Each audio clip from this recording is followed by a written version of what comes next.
Hey everybody, welcome back to Diesel Creek. My name's Matt. Behind me, this rusty relic right here is my 1942 Caterpillar 212 motor grader. If you haven't seen the previous videos on this machine, the link is down in the description. But the long and short of it, if you don't go back and watch, I bought this machine at an auction, condition unknown. I paid $2,500 roughly for it.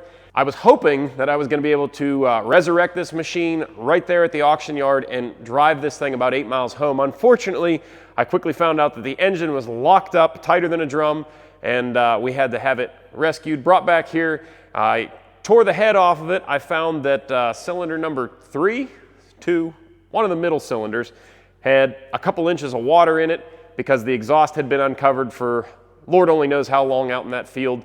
But I was able to soak the engine. I was able to get it freed up and even running in the last video. And amazingly, this thing runs pretty darn well. So can't complain about that one little bit, but there was one major fly in the ointment there at the end of that video. So that's your clutch pedal, that's your brake pedal. There's your gear shifter. I went to stab this thing into gear, and obviously you're going to need to depress the clutch before you can stick it in gear. And when I did that, nothing happened. The clutch fork is actually rusted to the shaft apparently down there in the bell housing. So one of the things we had to overcome before I could get this engine running was the flywheel actually had like rusted over a couple of the ring gear teeth on the flywheel. So it would not make a full rotation because the junk in the flywheel was trying to mesh with the Bendix gear, and it just would not allow it to make a full rotation.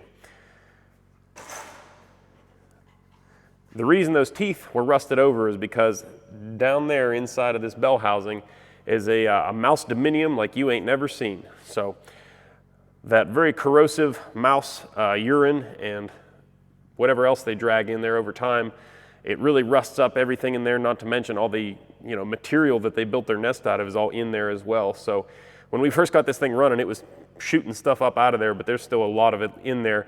But I'm speculating that's why the clutch is stuck. So when you push the pedal, this lever, which way does it go? I believe it pulls this lever. It's supposed to take this bell crank here and go that way with it. But that fork inside of there that pushes on your throwout bearing, it must be seized up solid because you can't get that thing to move one iota. So as discussed in the last video, the easiest way I can see to get in there and clean this thing up and get it working again is just to go ahead, bite the bullet, and pull the entire power unit off the back of this thing. So Caterpillar actually designed this pretty easy to do that. There are 2 bolts midway in the engine there, and then you have your bell housing bolts right there. Other than that, it'll just slide right out of there. A couple linkages, a couple fuel lines, that nature, but like there's no rear mounts back here. It's all kind of floating. So I'm hoping, and this is something I probably shouldn't say, but I'm hoping it's going to be a pretty easy job. You guys see the clock on the wall and the date for that matter. Let's see what it is by the time I get this thing out of here. All right, so on this side we have a fuel line to disconnect, and we have a throttle linkage to disconnect. Of course, the bolts on the bell housing and the other motor mount.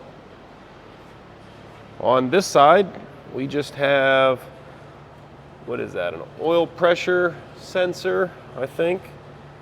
Yeah, we got a line for an oil pressure, a temp sensor line, and that may be it. And of course the bolts. Yeah, I think that's it. There's this, I really shouldn't say this, but it looks easy. Check this out, guys. I might have just saved myself a ton of time here. So this thing had a little bit of travel before, but it was like it was hitting a wall. I just started wiggling the pedal here, and believe me, I tried this a bunch in the last video. And I had been lubing up some of the linkages, and look at this thing. It's pressing all the way now. It wasn't even coming close to half of this before, but I just started wiggling it here just now before I started taking bolts out, and lo and behold, that clutch goes all the way to the floor now. And it actually feels like I'm, doing something rather than just pushing up against a brick wall. So I'm excited. That means that the clutch is potentially broken free. Only one way to test it. We're going to fire this thing up and find out. This particular Pony engine, being an older model, does not even have an electric start for the Pony engine. It's a rope start. You actually have to wrap this rope around the flywheel and hand start the Pony engine. So I got a little sick of that in the last video, and I came up with this, the Pony engine to my Pony engine. Basically, it's just my chop saw with a V-belt on it, and I was able to loop it over the flywheel and get the Pony engine started pretty easily. That being said, in the last video, a lot of people were thinking, you know, hey, that thing hadn't been started in many, many years. Now that you've got it running, I bet you that Pony engine would start pretty easy with the rope. So today, me and my shoulder are going to find out.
Alright, so after the diesel engine comes alive, we cut the fuel to the Pony and let it run itself out of gas. That way it's easier to start the next time. I'm going to let this engine warm up for a minute, and then we're going to try and see if we can't get this thing stabbed in a gear and get it out of here. In the meantime, I guess I can try to air up that front tire. I don't know that it's going to hold air. It's pretty rough.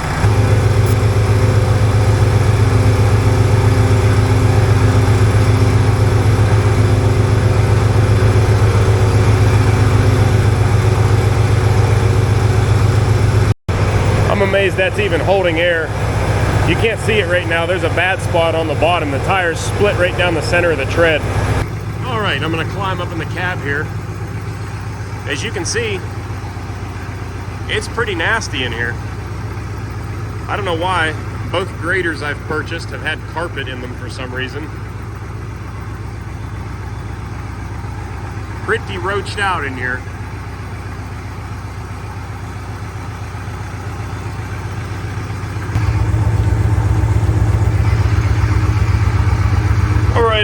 I'm up here in the nastiness, trying to find the gear pattern here. All right, that's first gear, so over and up first gear. Now I'm going to push the clutch pedal, and one of two things is going to happen. It's either going to work or it's not.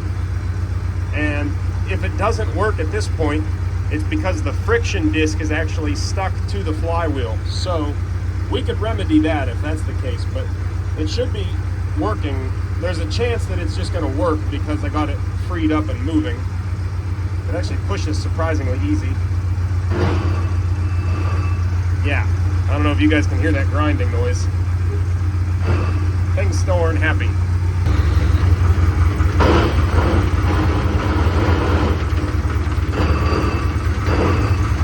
No, it's still not happy. So here's what we need to do at this point.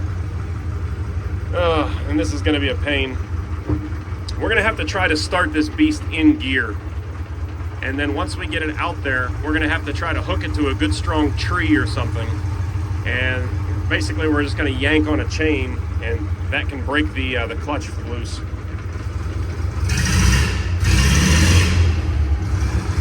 Man, this thing sounds good. So as you can tell, I'm pointed straight at the wall right now. I need to get the wheels straight. That's incredibly tough to do. There's no power steering on a unit like this. So I could fight it like crazy, or I could use my head and try and lower the blade down, thus lifting the front end of the machine, making it easier to steer, because we need to get ourselves lined up with the driveway here.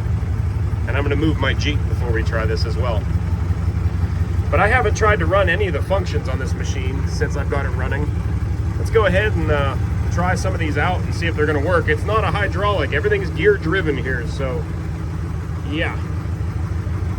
All right, let's see if any of these blade controls actually work here.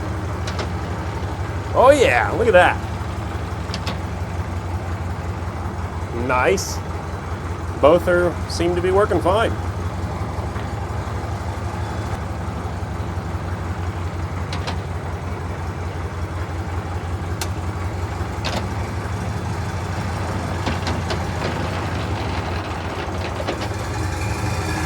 Well, it's taking some power to lift this thing up. Oh man.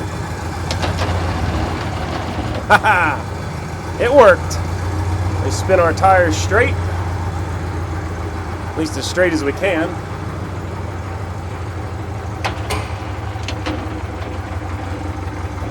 There we go.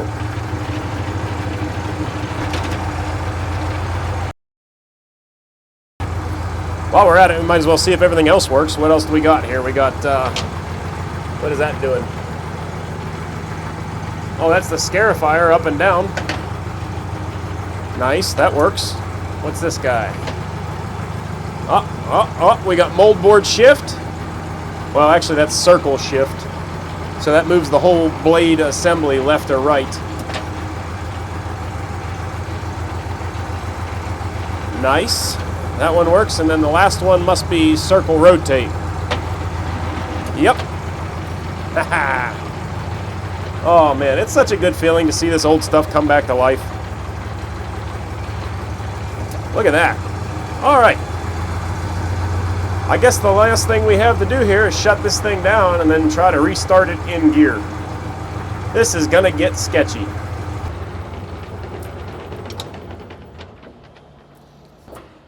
There we go, I got it in gear now.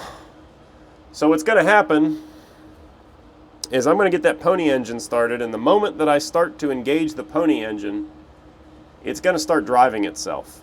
And there's not much we can do about it. So I'm just trying to steer it clear of anything important. We have a pretty good straight run in front of us without anything in the way, so I'm feeling kind of confident here. It's time to say some prayers for the walls of the shop and let her rip. Contact. Oh, come on, you're killing me, Smalls.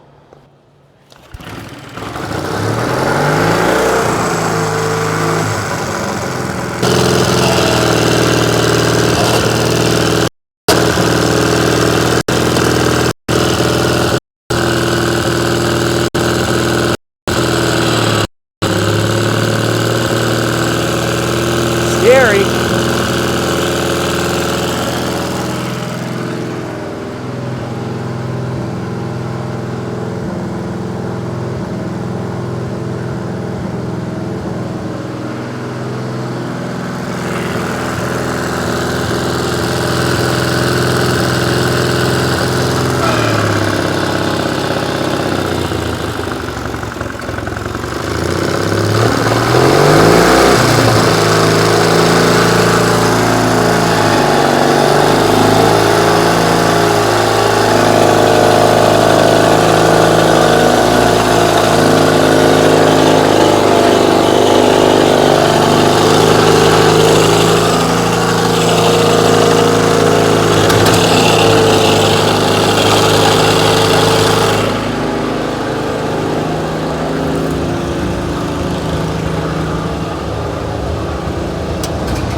Alright, well that was scary and I don't recommend it. That was definitely a don't try this at home moment. But I'm waiting for the pony engine to run out of gas here any second. Man, I'm good. So the pony engine is running out of gas. We are running on the diesel.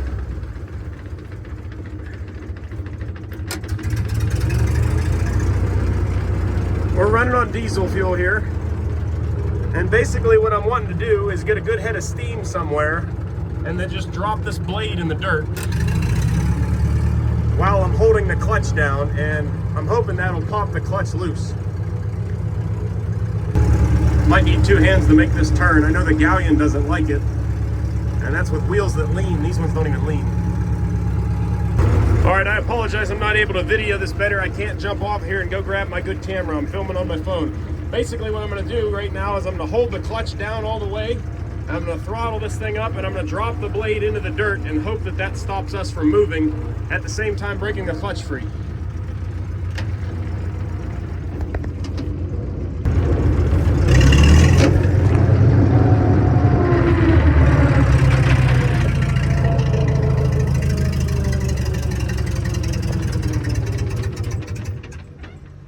That did not work. As witnessed by the piles of dirt behind the tires there, all 4 tires were spinning with the clutch pushed all the way down. I'm surprised that little bit of dirt in front of us there. Now granted, this is super hard, but I'm still kind of surprised that even stopped us. Jesus criminy, Roscoe. Look at the mess this thing made from being in here just a couple weeks. Ugh. It's gonna take me 10 years and a Zamboni ride to clean that thing up.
Well, I guess this was just a good solid reminder that there are no shortcuts in life.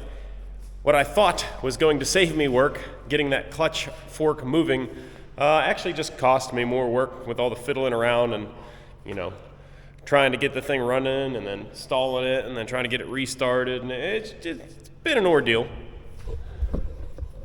I started recording at what, 2 o'clock? So like 2:30 maybe, and it's 6:17, and we've accomplished absolutely nothing. So, you know, that's fine. What do you think, Roscoe? I think it's time to go get some kibble, and we'll pull this engine first thing in the morning.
Now the moment you've all been waiting for. We're about to test the tensile strength of everything that I forgot to disconnect. Let's see if we can't do this without breaking something.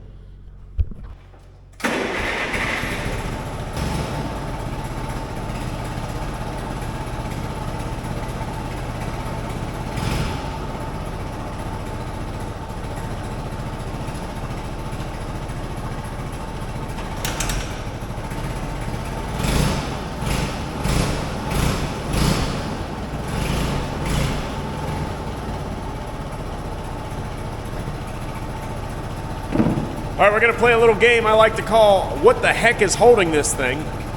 And the objective is to remove the engine without breaking something.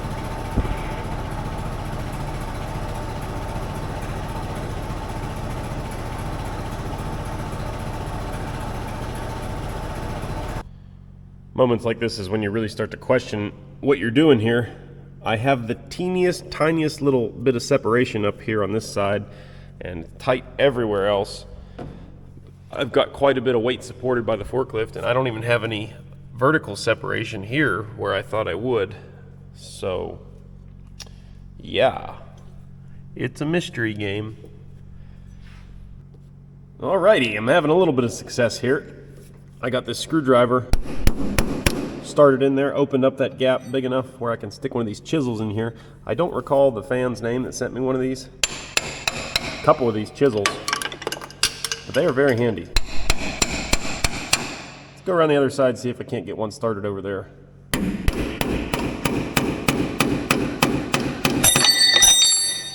Oh yeah. Looks like we got some dowel pins that are probably keeping this thing pretty well pinned in here. Once we come off those dowels, I bet it comes out pretty easy.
Alrighty then.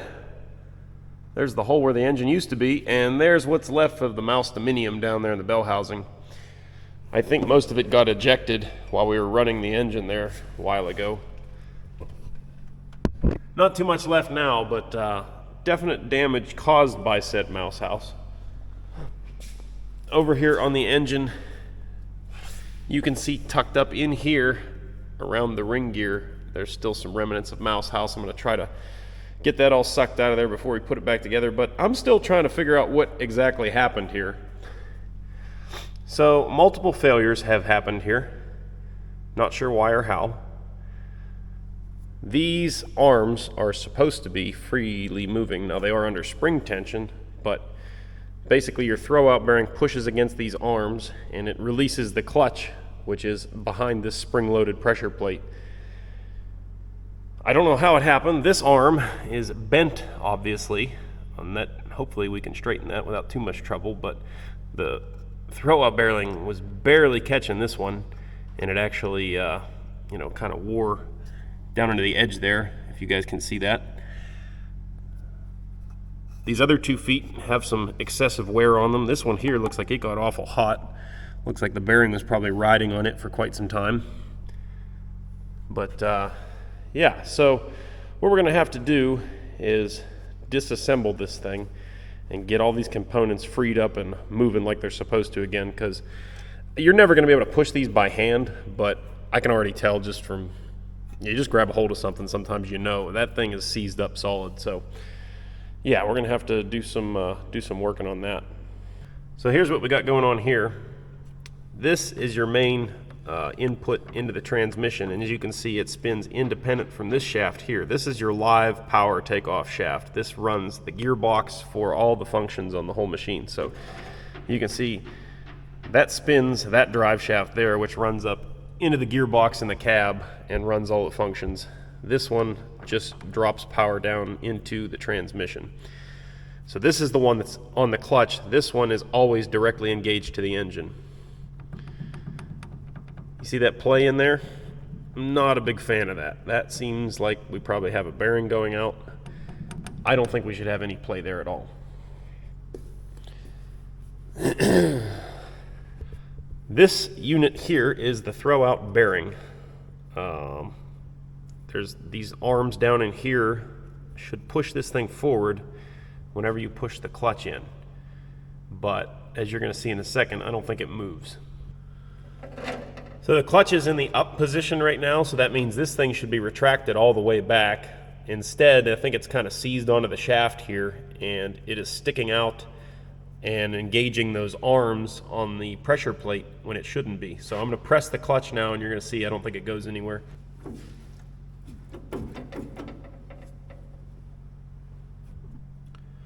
So one of the things that I guess I should have done better was I had this cover off and I could see down in here, but I didn't really know what I was even looking at, and you couldn't see very well either. I can't tell if this is felt or just mouse house. Okay, it's a piece of felt, because there's an oil cup on the cover right here, and when you fill that oil cup up, it fills up this little tray right here, which has that felt in there to absorb the oil and let it soak down into this throw-out bearing assembly, and theoretically that'll help keep it lubricated and sliding easy on the shaft. As you can see, she no slide. Another interesting thing I'm noticing here, and it's to be expected for a machine of this age. Remember, this is a 1942. It's been around the sun plenty of times to have something like this done. The engine has been out at least once before, and they had a crack here around the shift fork arm, and they welded that up. They did a pretty good job too. Also, you can see it on the outside as well. Never noticed that before though. All right, let's hope I can straighten this without breaking it.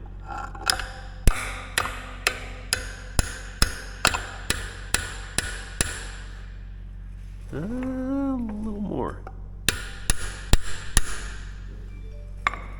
That looks pretty good. I'm afraid to go any more than that.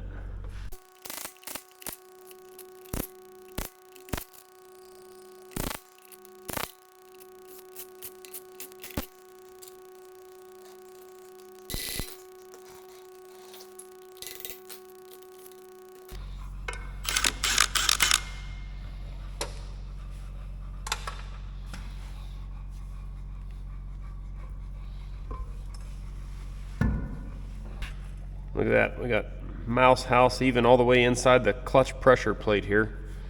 The good news is the clutch looks really nice, at least what I can see of it so far. When this gets scored up, you'll put this in a machine and either turn it down or replace it, and there's no ridges on it to speak of. It's really nice and smooth, it's not rusted over. Feel good about that. Yeah, clutch, this is the friction in your clutch. This is the major wear component. So this is a fibrous lining on either side of a steel disc, and all those cross hatches are in there for cooling and dust evacuation. Still got some nice deep cross hatching all the way across it, so it looks really good. This inner surface here on the flywheel itself is also another area that can see some deterioration, but we look pretty good here. All right, I got the pressure plate thrown up in the vise here, and I just wanted to confirm that these were loose. It took a lot of tapping and a lot of penetrating oil, but we do in fact have whatever these things are called, fingers. They would be fingers on a normal pressure plate. I don't know what you'd call this. But these arms, they are loose. So I just compressed the disc with these clamps so that I could get the tension off of these arms and I can verify that they are loose. We got good news, huh, buddy? Yeah, we got everything working in here. I didn't bother to record it because it was just a lot of me fiddling around and getting angry and trying not to break things. So the pressure of the camera is something I like to leave out of the equation when I'm trying to be delicate. So I have the parts book and I looked at the diagram. I'll insert the picture here. So studying that print, I really couldn't even determine for a while which part needed to move. For a while I thought this disc, which is what contacts the arms on the pressure plate, I know this is your throwout bearing and that this should turn, but looking at everything here, I couldn't tell if this disc pushed forward and this cast piece stayed stationary, or if this whole piece was supposed to pull in and out. So I tried prying on the disc, trying to work it back and forth, and I could get some movement out of it, but I didn't feel like, it was right. And then I tried working the cast piece back and forth, but looking at it, it's got bolts that go clear through it, so I thought surely that can't move altogether. I've never seen one that has an assembly like this that moves.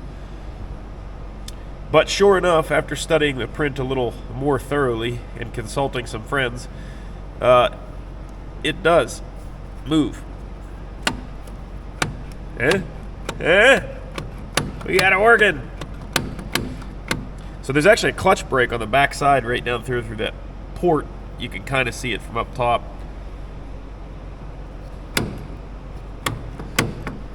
So when you push the clutch, it pushes this thing forward. At the same time, it's clamping down on the clutch brake on the back side of this flange right here. So anyway, I got that freed up and moving. That glides nice and easy now.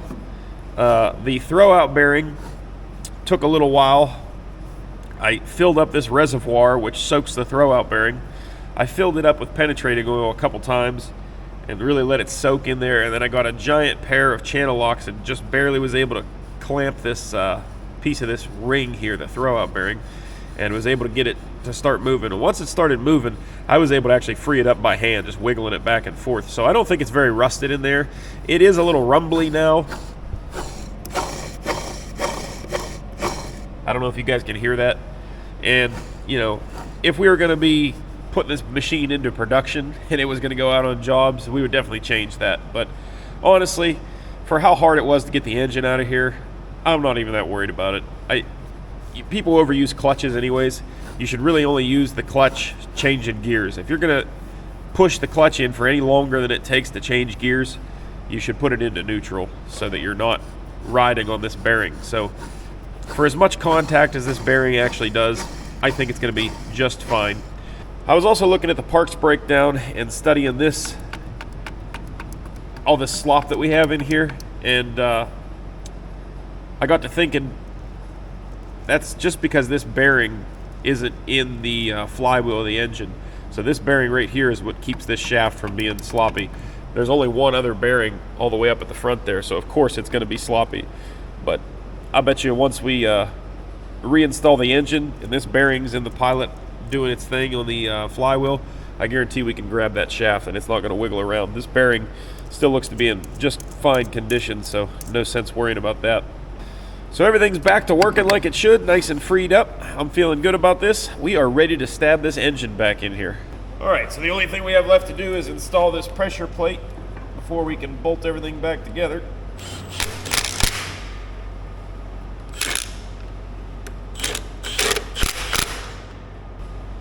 All right, I don't know how, but it appears as though I've lost a couple bolts. I'm missing one bolt, and somebody already put like a shoulder bolt in here that wasn't what we were supposed to have anyway, so to the bolt bin we go.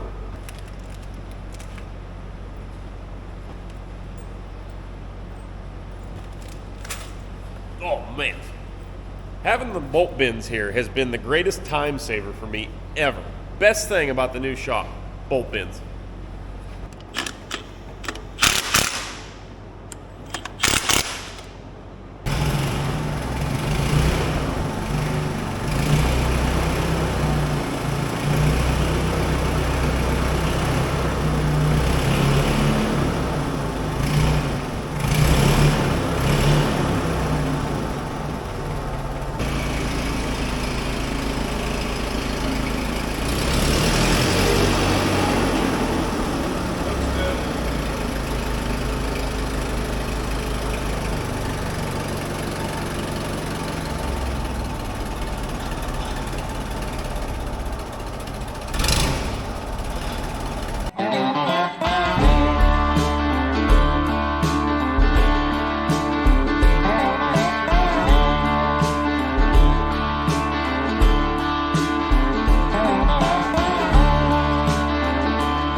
Alrighty then.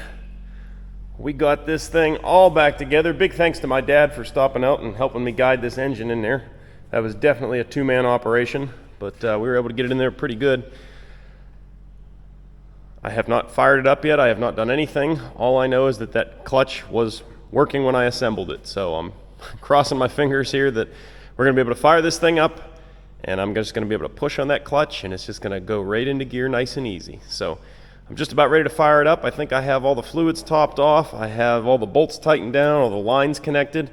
I did make a mess trying to put the coolant sensor back in there, as you can see. That's all just water.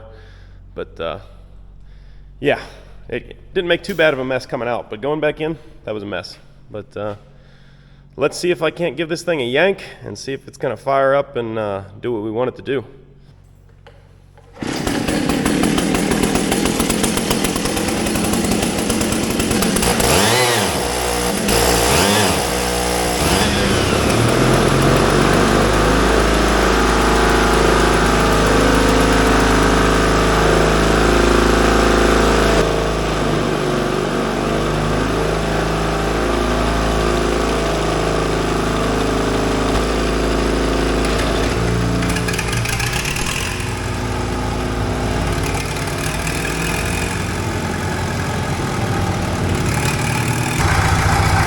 Oh, listen to that baby purr. I guess it's time, guys. I'm jumping this thing and see if the clutch is going to work.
I tell you what, that's something to be proud of right there. For a machine that was locked up sitting dead in a field not too many weeks ago, it's working pretty darn good.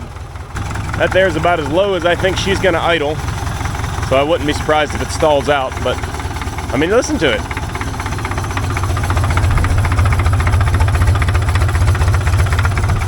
It runs good. I've gone over the exhaust manifold with the heat gun and checked the temperatures across all 4 cylinders, and we have pretty consistent temperatures on all 4 cylinders, so that means we're firing good on all 4. I mean, she wouldn't sit here and idle this smoothly if it wasn't.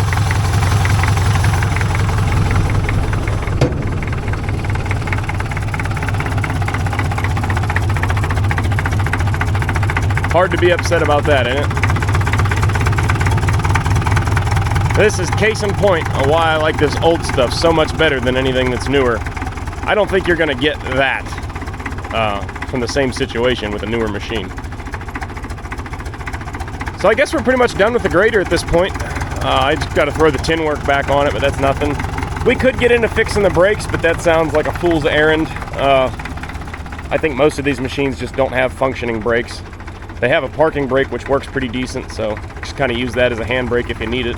You're typically not going fast with it. If it was something I was gonna drive down the road and drive 2 jobs, maybe I'd be concerned about it, but for working around here on the farm or whatever I end up doing with this thing, I don't think I'm too concerned with brakes. So something interesting that I'm trying to look into here is this machine may have been built for the Army. This machine was built in 1942, as I've mentioned. That was World War II, if you don't know. So underneath all the yellow paint is this green paint. Now, that alone would not make me say, oh, well, it might have been a military machine. But my friend's family has another 212 just like this one, and it's actually only 10 serial numbers away. So 10 machines, can't remember if this one's 10 machines newer or older, but anyway, very, very close serial numbers, and his was an Army machine. It was for the Army's, I'm gonna forget it right now, but the Army's Air Force at the time. It wasn't, Air Force wasn't standalone yet at that time, but his has a plaque mounted in the cab there. So his machine has a plaque mounted in the cab here that actually says United States Army Air Force or something like that. Mine has holes there where there could have been a plaque, but it doesn't look like they're the same size as the plaque that's in his machine. So if anybody has any records or access to that kind of information to where I could find out if this machine was an ex-military machine, or maybe even just built for the military and the military never took delivery and it was sold to somebody else, that would be really neat to know. So if anybody has any information on that, please drop a comment down below or send me an email. Man, listen to that thing purr. I love it. Anyways, guys, I think that about wraps this one up. We finally got this grader in operation after sitting in that field for the Lord only knows how long. I talked to the grandson of the gentleman that owned this thing, and he said it's probably been sitting there for 20 years without being touched. So I'm pretty excited about that. I love getting this stuff back in action. If you like stuff like this too, make sure you're hitting that thumbs up on the video. It really helps out the channel. It doesn't cost you guys a dime. If you're not already, be sure to subscribe so you can see future updates on this, that, all these other 1,000 projects that I got going on around here. And lastly, if you'd like to help support the channel in a little more direct way, head on over to dieselcreek.com. Pick yourself up a hat, a t-shirt, a sticker pack, whatever you want over there at the store. We've got it all. That's dieselcreek.com. Link is down in the description. But I'm going to get this old kitty cat parked up, and I will see you guys on the next video. Thanks for watching. Later.